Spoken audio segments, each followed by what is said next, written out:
mahirap paniwalaan, no? Mga murang edad, no? Ay may nangyaring ganyan at may mga biktima, no? Mga estudyante. Ikinagulat ng buong bansa ang isang krimen na dati ay napapanood o nababalitaan lang na nangyari sa ibang bansa. Ang pamamaril ng 2 minor de edad o kabataan sa isang paaralan sa Tacloban City na kumitil sa buhay ng 3 at sumugat ng 20 iba pa.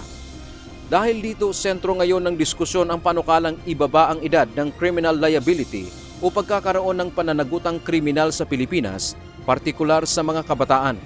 Ang insidente ay nagtulak sa ilan na hilingin ang pag-amyenda sa Republic Act 9344 o Juvenile Act na kilala rin sa tawag na Pangilinan Law.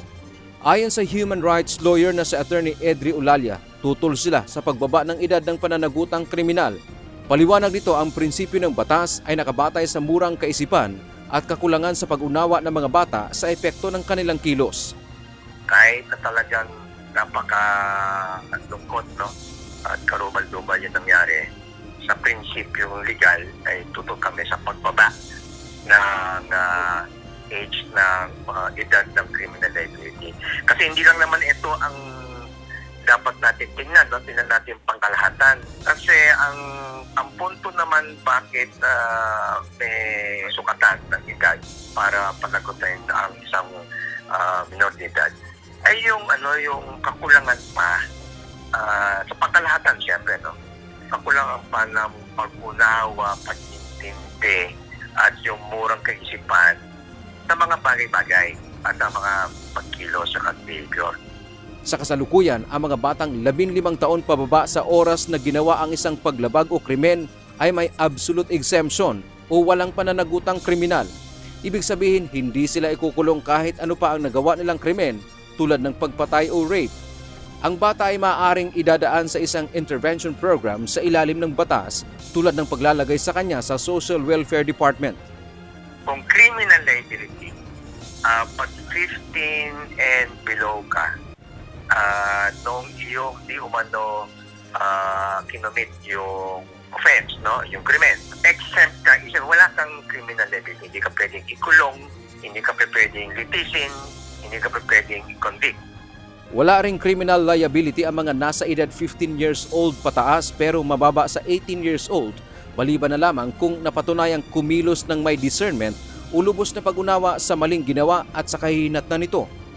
Sa 15 above hanggang 18, ang exception ay wala din dapat na criminal liability kung maliban lamang kung meron tinatawag na discernment o naiintindihan niyang lubos ang kanyang ginawa at ano epekto nito.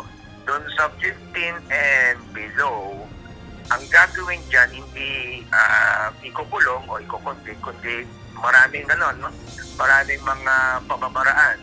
Pwedeng reformation, rehabilitation, or intervention, or counseling. Binigyang diin ni Ulalia na sa halip na parusa, dapat ay reformation at rehabilitation ang ibigay sa mga bata upang muli silang maging responsableng miyembro ng lipunan. Gayunpaman, nilinaw niya na kahit walang criminal liability ang bata, maaari pa ring managot sa civil liability o danyos o bayad sa pinsala ang mga magulang o kamag-anak dahil sa kanilang parental authority at posibleng kapabayaan. Siyempre, yung kanyang mga magulang, pamilya, ang pwedeng malagot, no? Kasi umahalili sila, no? Meron silang parental authority na tinatawag at lalo na kung meron tinatawag na negligence, no? May mga bali-balita pa. Siyempre, kailangan hintayin natin yung lubos na investigasyon at na-establish yung facts. Maaari ring maharap sa administrative liability ang may-ari ng baril, lalo na kung ito ay isang miyembro ng pulisya o militar na napabaya sa pag-iingat ng armas. Bukod dito, may potential ding pananagutan ang paaralan sa ilalim ng Substitute Parental Authority kung mapapatunayang nagkulang sila sa pagbibigay ng ligtas na kapaligiran o hindi umaksyon sa mga senyales ng bullying at karahasan.